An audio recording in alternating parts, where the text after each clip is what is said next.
Welcome guys, मैं आपका स्वागत करता हूं मेरे चैनल एनिमेशन वर्ल्ड पर। और गाइस, मैं आप सभी से सॉरी मांगना चाहता हूं कि पिछले कुछ दिनों से मैं अपने चैनल पे कोई भी वीडियो अपलोड नहीं कर रहा था, क्योंकि यार गाइस, मेरे कुछ दिनों से एग्जाम्स चल रहे थे, जिस वजह से मुझे बिल्कुल भी टाइम नहीं मिल रहा था वीडियो बनाने का।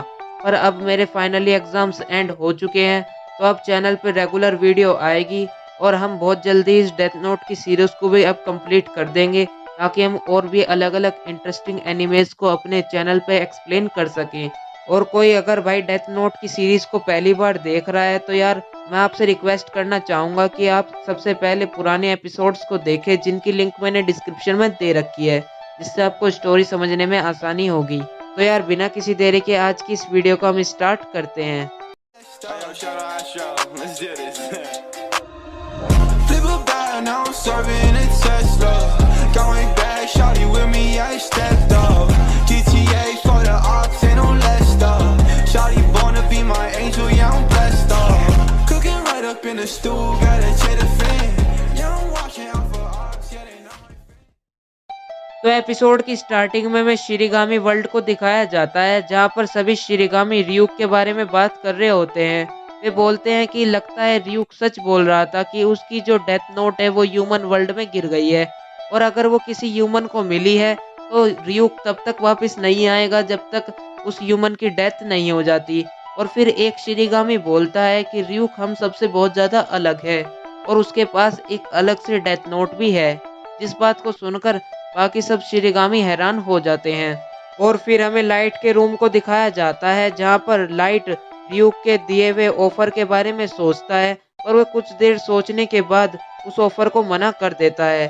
और फिर वह ryuk से कहता है कि वह अपनी लाइफ को कम नहीं करवाना चाहता, वह ज़्यादा से ज़्यादा समय ह्यूमन वर्ल्ड का गॉड बनकर रहना चाहता है। और इतना कहने के बाद लाइट डेथ नोट को देखने लग जाता है। और फिर लाइट ryuk से बोलता है कि अब मैं डेथ नोट के ज़रिए ही उस पर्सन के नेम के बारे में पता लगाऊंगा, और अब मैं ये भी पता लगाऊंगा कि हम डेथ नोट से और क्या-क्या कर सकते हैं। नेक्स्ट डे हमें एक बिल्डिंग को दिखाया जाता है, जहां पर चीफ याग्मी अपने ऑफिस में बैठे हुए वर्क कर रहे होते हैं। तभी उनके पास एक कॉल आती है, जिसमें एक ऑफिसर उनसे बोलता है कि 8 और ऑफिसर्स की हार्ट अटैक से डेथ हो गई है। जिस पर चीफ याग्मी बोलते हैं कि ये भी कीरा ने ही किया है।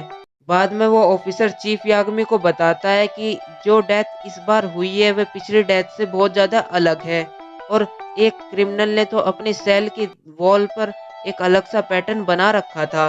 जिस बात को सुनकर चीफ याग्मी बहुत ज़्यादा हैरान हो जाते हैं। बाद में यही सब बात वतारी एल को बताता है, जिस पर एल समझ जाता है कि जो कीरा है वो सभी क्रिमिनल्स को कंट्रोल कर रहा है। और फिर एल चीफ याग्मी से बोलता है कि केस की इन डिटेल्स के बारे में मीडिया को बिल्कुल भी पता नहीं चलना चाहिए। उन्हें सिर्फ यही बताना कि जो क्रिमिनल्स की डेथ अभी हुई है उनकी भी नॉर्मल हार्ट अटैक से ही डेथ हुई है। और फिर बाद में हमें लाइट को दिखाया जाता है, जो अपने फादर के कंप्यूटर से केस की डिटेल्स को देख रहा होता है।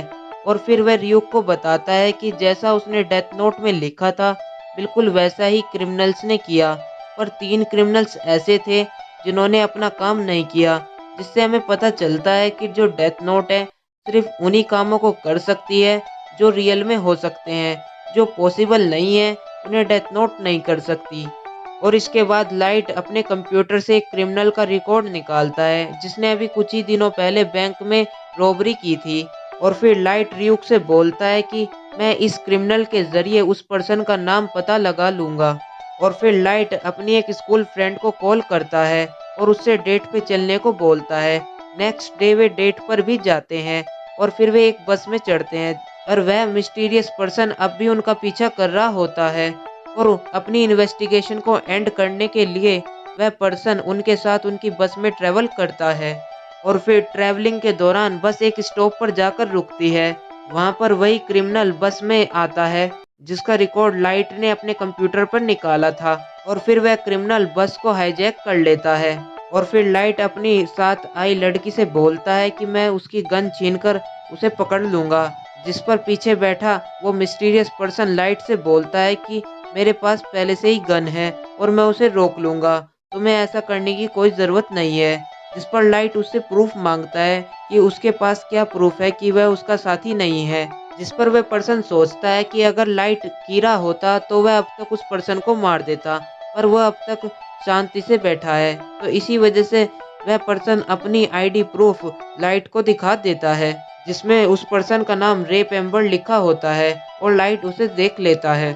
तभी लाइट अपनी पॉकेट से एक पेपर को गिराता है, जिसे देखकर उस क्रिमिनल को थोड़ा शक हो जाता है और वह वहां पर आकर उस पेपर को अपने हाथ में उठा लेता है, जिससे वह क्रिमिनल रियूक को देख पाता है, क्योंकि वह पेपर नॉर्मल पेपर न होकर डेथ नोट का पेपर होता है।